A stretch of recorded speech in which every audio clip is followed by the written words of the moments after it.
Hello students, so today we will do our worksheet number 51 and the date is 7th of November 2020. Let's begin our class.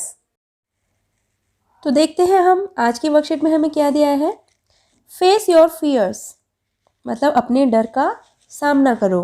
अब हमें इसमें task दिए गए हैं और ये देखो ये जो इमोजी बनाई गई है वो भी फियर की ही है। तो टास्क ए में क्या दिया है, have you felt scared in any of the situations given below. तो नीचे हमें सिचुएशन दी गई है और उसमें हमें पूछा गया है कि क्या हमें ऐसे सिचुएशन में कभी डर लगा है। तो राइट अ येस और no against each of them. It means हर किसी के सामने आपको येस या नो लिखना है कि आपको ऐसे सिचुएशन में डर लगा है या नहीं। सो बी ऑनेस्ट और उसमें ऑनेस्टी के साथ आप ना येस या नो लिखेंगे। बीइंग अलोन एट होम, जब आप घर पे अकेले होते हैं तो कभी आपको डर लगा है या नहीं, इसमें येस या नो आप लिखेंगे। Walking on a lonely street at night, रात में स्ट्रीट में अकेले आप वॉक कर रहे हो तब आपको डर लगा है या नहीं लगा है। Having lost your way in a new city, तो एक न्यू सिटी है उसमें आप रास्ता भूल गए हो। Travelling alone in public transport, public transport में आप अकेले ट्रैवल कर रहे हो तो तब आपको if have you felt scared in travelling alone in public transport, तो यू विल राइट येस और no against this sentence. Facing an exam, तो एग्ज़ाम को फेस करना मतलब एग्ज़ाम देने जा रहे हो तो उस समय आपको डर लगा है या नहीं लगा है, तो उसमें भी आपको येस या नो करना है। थंडर, लाइटनिंग, स्टॉर्म, तो कभी तूफान आया है, स्टॉर्म आया है, लाइटनिंग हुई है, बिजली कड़की है, तो उस समय आपको डर लगा है या नहीं लगा है। Public speaking, being on the stage, तो स्टेज पे बोलना, पब्लिक स्पीकिंग मतलब सबके सामने स्टेज पे बोलना, तो उस समय you are feeling scared, you felt scared और नॉट, तो उसमें आप येस और नो लिखोगे। टॉकिंग टू अ स्ट्रेंजर, तो किसी स्ट्रेंजर से बात करने में आपको कभी डर लगा है या नहीं लगा है, तो आप सभी के सामने येस या नो लिखोगे। अब देखते हैं हमारा टास्क भी।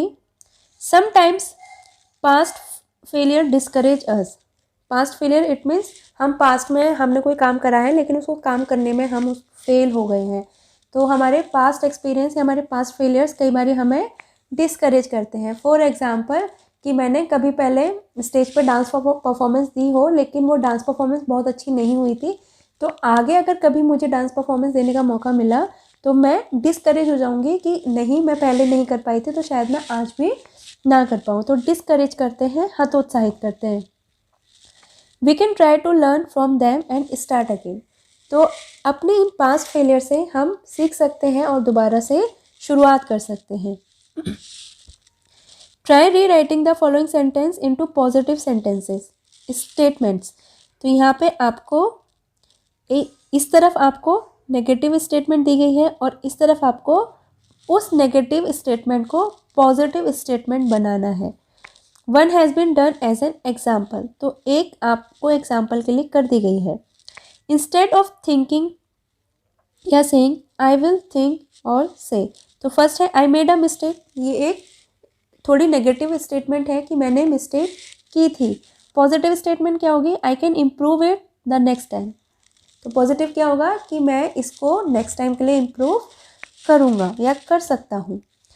दिस इज़ टू डिफ़िकल्ट, ये बहुत ज़्यादा मुश्किल है, तो आप इसका पॉजिटिव क्या लिखोगे, आई will try this difficult task, आप इसको कन्वर्ट करके ये लिख सकते हो आई विल ट्राई या I can try to do this difficult task या I will try this difficult task, तो आप इसको पॉजिटिव स्टेटमेंट में कन्वर्ट कर सकते हो।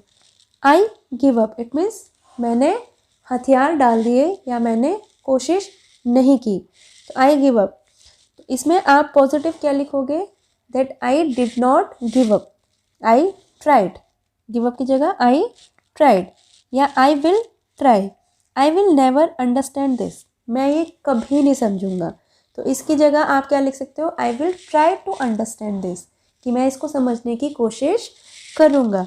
तो आपको ये नेगेटिव स्टेटमेंट दी गई है, इन नेगेटिव स्टेटमेंट को पॉजिटिव स्टेटमेंट में चेंज करना है और ये केवल एक टास्क नहीं है, आपको इस चीज़ को अपने बिहेवियर में भी लेके आना है कि बहुत सारी नेगेटिव चीज़ें हमारी लाइफ में होती रहती हैं, लेकिन हमें उन नेगेटिव चीज़ों से इन्फ्लुएंस नहीं होना है, हमें कोशिश करते रहनी है और हमेशा पॉजिटिव रहना है। तो ये टास्क आपको इसीलिए दिए गए हैं।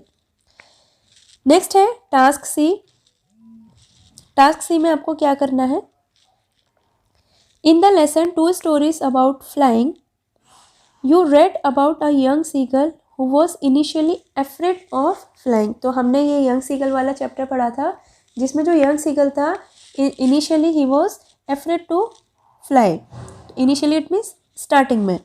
Finally he overcame his fear and learn to fly. तो फाइनली वो क्या करता है? अपने डर को ओवरकम करता है और फ्लाई करना सीख जाता है। With the help of the above task write a paragraph in 100 to 120 words how to overcome fears. तो आपको पैराग्राफ करना है और पैराग्राफ का टॉपिक क्या रहेगा?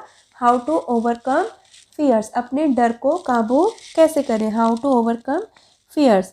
You may use the following pointers. तो आपको हेल्प के लिए कुछ हिंट दिए गए हैं, कुछ पॉइंटर दिए गए हैं। तो इन हिंट की हेल्प से आप वो पूरे पैराग्राफ को राइट कर सकते हो। Identify your fears. तो फियर को ओवरकम करने के लिए सबसे पहले आपको उस फियर को आइडेंटिफाई करना है कि ऐसा कौन सा डर है जो कि आपको परेशान करता है या आपको आगे बढ़ने नहीं देता। फिर क्या है? Maintain a positive attitude. एक बार आपको पता चल गया कि आपका फियर क्या है, उसके बाद आपको पॉजिटिव एटीट्यूड मेंटेन करना है कि आप इस फियर को ओवरकम करोगे। Seek help. दूसरों की help low. Notice your feeling before the incident. तो इंसिडेंट से पहले अपनी फीलिंग को नोटिस करो कि आप कैसा फील कर रहे हो। नर्वस फील कर रहे हो और यू आर स्कैर्ड और यू आर वरीड। तो उस फीलिंग को आप नोटिस करो और उसको पैराग्राफ में भी लिखो कि उस काम को करने से पहले आपको कैसा लग रहा था। Prepare well for the event. और इवेंट के लिए बहुत अच्छे से प्रिपेयर करो। जैसे जो यंग सीगल थी, उसको बहुत ज़्यादा डर लग रहा था and he was afraid to see the great expanse of the sea. लेकिन उसने क्या करा? He tried to fly and he overcame his fear. Notice your feeling after the incident. और जब वो इंसिडेंट पूरा हो जाए उसके बाद अपनी फीलिंग को नोटिस करो कि क्या आपको अभी भी डर लग रहा है, या आप कॉन्फिडेंट फील कर रहे हो, या आप रिलैक्स्ड फील कर रहे हो, या आप सेटिस्फाइड फील कर रहे हो।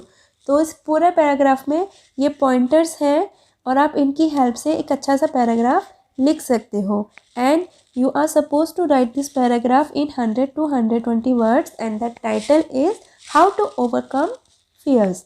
So all the best students, complete your worksheets. Till then, goodbye and have a nice day.